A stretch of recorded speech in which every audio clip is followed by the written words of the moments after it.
Friends எல்லாருக்குமே இரவு வணக்கம். இன்றைக்கி நம்ம வீட்டில் நைட் டிஃபன் என்னன்னு சொல்லி பார்க்கலாமா. நம்ம வீட்டில் தோசையும் அதுக்கு தொட்டுக்கு தக்காளி சட்னி இன்றைக்கி டிஃப்ரெண்ட்டான மெத்தடில் செய்கிறேன்.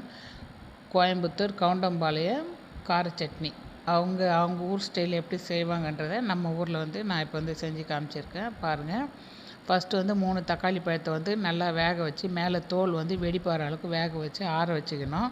அது ஆறுற கேப்பில் வாணலில் எண்ணெய் சூடானவுடனே கடுகு சீரகம் போட்டு தாளித்து பச்சை மிளகா கருவேப்பிலை 2 பெல்லாரி வெங்காயத்தை பொடியாக கட் பண்ணி போட்டு நல்லா வதக்கிக்கணும். பச்சை மிளகா உங்கள் காரத்துக்கு தகுந்த மாதிரி, காரம் அதிகமாக வேணுன்றவங்க அதிகமாக சேர்த்துக்கலாம், இல்லை காரம் வேணாம் கம்மியாக வேணுன்றவங்க பச்சை மிளகா கம்மியாக சேர்த்துக்கலாம்.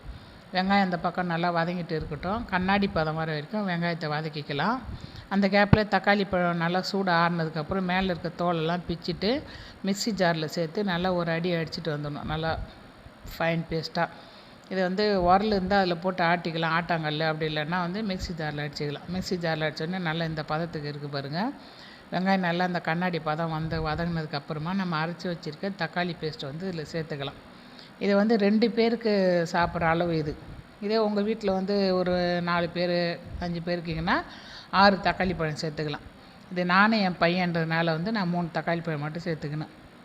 அதுக்கப்புறம் தேவையான அளவு உப்பு போட்டு மஞ்சத்தூள் தனி மிளகாய்த்தூள் இதுவுமே உங்கள் காரத்துக்கு தகுந்த மாதிரி போட்டு செக் பண்ணிக்கோங்க. 2 ஸ்பூன் தனி மிளகாய்த்தூள் போட்டிங்கன்னா 3 ஸ்பூன் மல்லித்தூள் கொஞ்சம் அதிகமாக இருக்கணும் அப்படின்னு சொல்லியிருந்தாங்க. நான் இது கூட கொஞ்சமாக சீரகத்தூள் சோம்புத்தூளும் போட்டால் ரொம்ப வாசனை சூப்பராக இருந்தது, அட்டகாசமாக இருந்தது டேஸ்ட்டும்.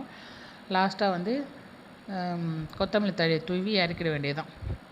இது சோள மாவுங்க, மக்காச்சோளம் இருக்குல்ல, அது அரிசி உளுந்து கூட மக்காச்சோளத்தை ஊற வச்சு அரைச்சது. சோள மாவு தோசைக்கு இந்த தண்ணி சட்னி தக்காளி சட்னி ரொம்ப டேஸ்ட்டாக சூப்பராக இருந்தது. நீங்கள் உங்கள் வீட்டில் இதே மெத்தடில் ட்ரை பண்ணி பார்த்துட்டு டேஸ்ட் எப்படி இருக்குன்றதை கமெண்டில் சொல்லுங்கள். அடுத்த வீடியோவில் சந்திக்கலாம்.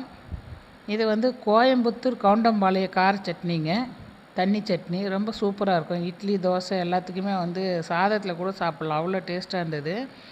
நான் நல்லா இருக்குமா என்னவோன்னு சொல்லிட்டு ட்ரை பண்ணேன், கொஞ்சமாக செஞ்சு பார்ப்போன்னு. டேஸ்ட்டு ரொம்ப சூப்பராக இருந்ததுனால நான் இதை வீடியோவாக உங்களுக்கு போடுறேன். விருப்பப்பட்டவங்க இதே மெத்தடில் செஞ்சு சாப்பிட்டு பார்த்துட்டு டேஸ்ட் எப்படி இருக்குன்றதை கமெண்டில் சொல்லுங்கள். நெக்ஸ்ட் வீடியோவில் உங்களை சந்திக்கிறேன். தேங்க்ஸ் ஃபார் வாட்சிங். என்னோடய வீடியோவை பொறுமையாக இது வரைக்கும் இருந்து பார்த்தவங்களுக்கு மிக்க நன்றி.